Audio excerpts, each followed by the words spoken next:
This is footage that's equally impressive out of Gaza that's come out in the last week or so, and I've collated it for you. The Israelis, they claim to control the north, right? They say that they control places like Jabalia, and this clip just proves the complete opposite. Take a look at this.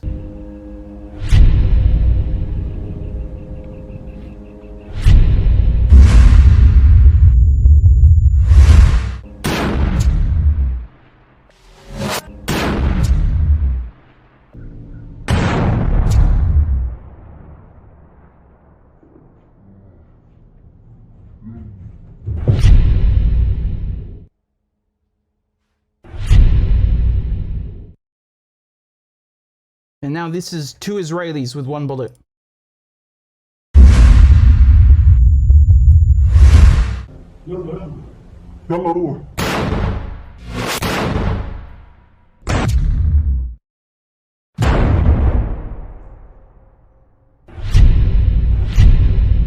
That bullet that they're using is a 50 caliber. And I mean, any 50 caliber, it will blow your head clean off. But the sniper rifle that they're firing it from is the Roule. It's can you imagine? It's not something that's imported. They make it themselves in Gaza. They build it themselves because they're under siege, right? They build it themselves. Even the Qassam rocket, you know, it's built in Gaza. This is you have to make do in these conditions. Here it is. You can see in another clip how. Here, take a look.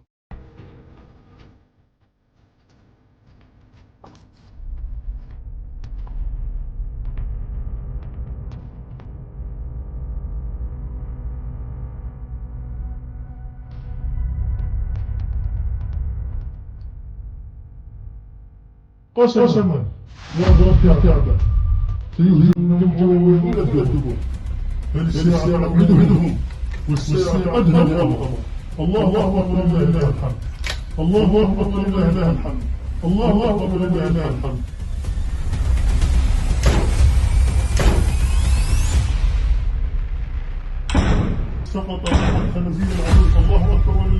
Yeah, there's no body armor that's saving you from that.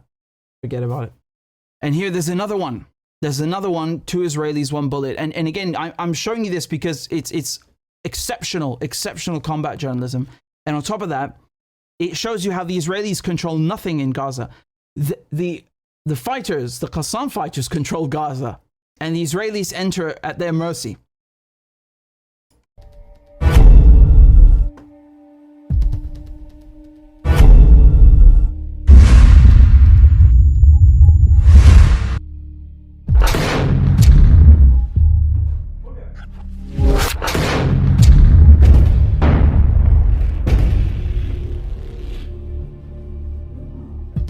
الله أكبر الله أكبر اهدى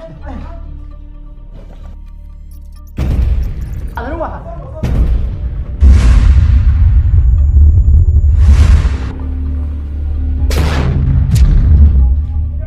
That's number 3.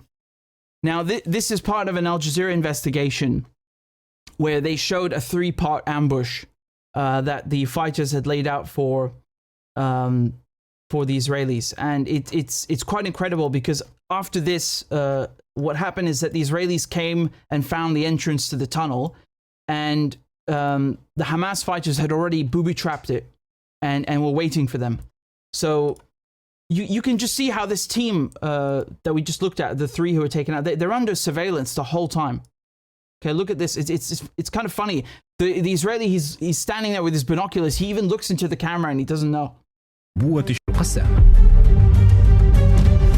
تم الإسرائيلي ومساعدوه أثناء عملية الرصد التي نفذها مقاتلو القسام.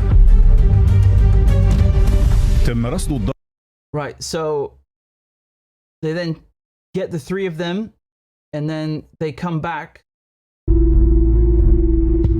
في المرحلة الثالثة من الكمين أعاد مقاتلو القسام تجهيز فتحة النفق للاستخدام مرة أخرى.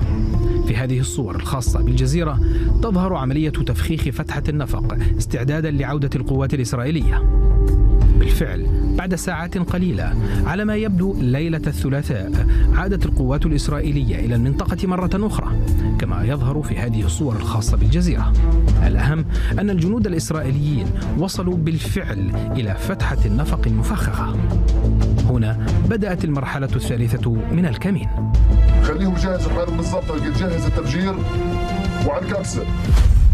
أنزلت القوات الإسرائيلية روبوتا مع كاميرا، ثم دخل الجنود إلى النفق لتدميره. فجر فجر فجر فجر.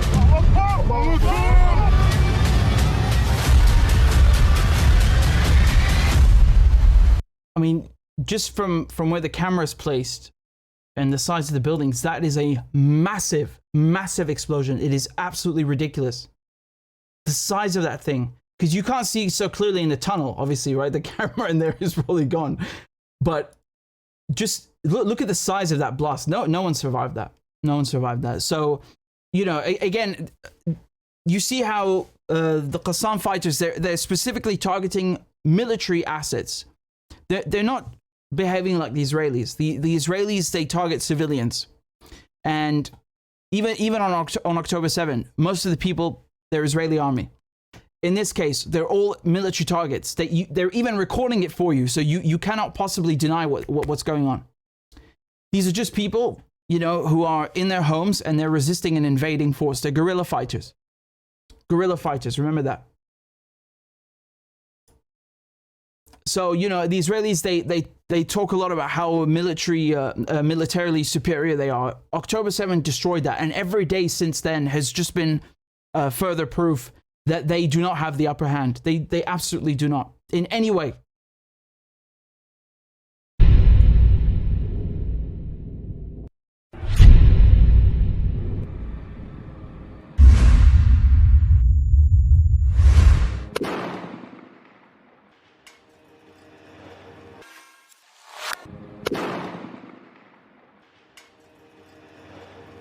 That's on top of a Merkava tank, and you know, many of these Israelis, they have come on purpose to commit genocide in Gaza. Their airliner El Al was even violating safety regulations by allowing people to sit on the floor in the airplane.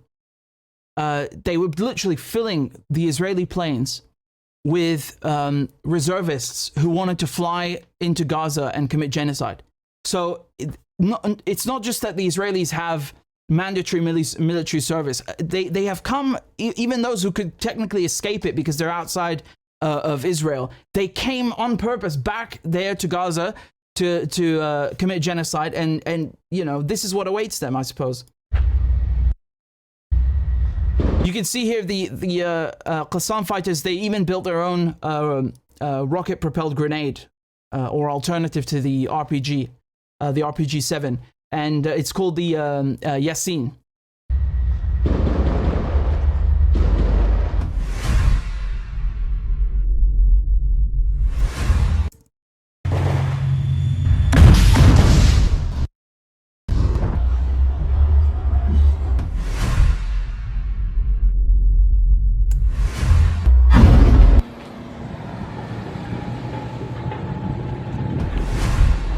Yeah, that's a bulldozer, the D9, which they love to, you know, destroy cemeteries and people's houses with.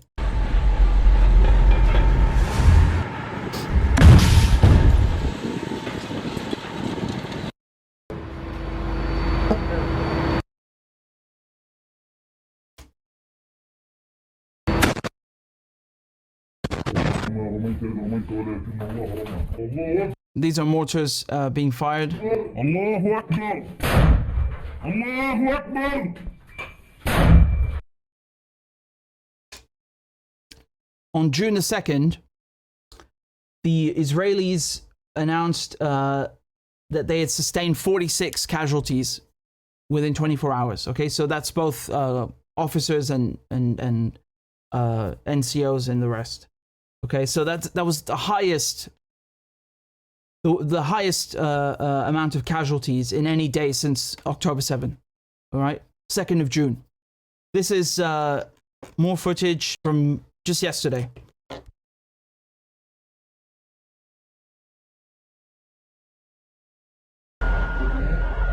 لا لا يلا روح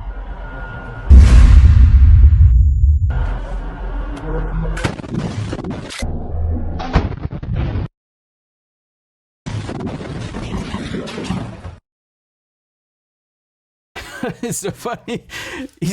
I don't know what he said before, but it almost sounded like he's asking him if he's recording. Are you recording? And he said, yeah, go. So today they set up another ambush in Gaza for the Israelis. This is what happened. The Israelis went into a building, and the building was booby trapped. Okay, the entire thing collapsed on the Israelis. 18. So 4 of them were killed. 4 Israelis were killed. 18 casualties, wounded. Excuse me. And then 2 soldiers.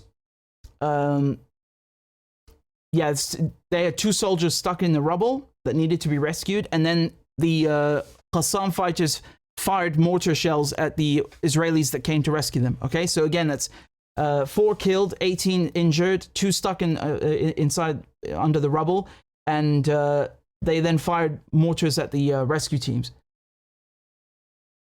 I mean, it's ironic. It's ironic. I don't know how many buildings the Israelis have collapsed on Palestinians who are just in their living rooms, because the number is quite high, and then they have a building collapse on them in Gaza. It's very ironic. It's very ironic. Taste of their own medicine. That's what it is. I think we can wrap up by playing this. I found this on Twitter, but I think it sums things up quite eloquently. الخيارات المطروحة أمام الجندي الصهيوني. Yeah, let me zoom out so you can see it. عند دخوله لقطاع غزة هي الخيارات المطروحة أمام الجندي الصهيوني عند دخوله لقطاع غزة هي 4 خيارات، إما أن يسقط قتيلا أو يقع أسيرا أو أن يصاب بإعاقة مستديمة أو أن يعود بمرض نفسي إلى الأبد.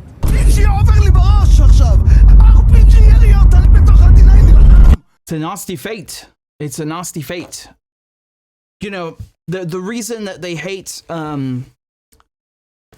Hamas, they hate Iran, is because they stand up to colonizers. And throughout history, it's been very rare that you can resist a colonizer in this fashion.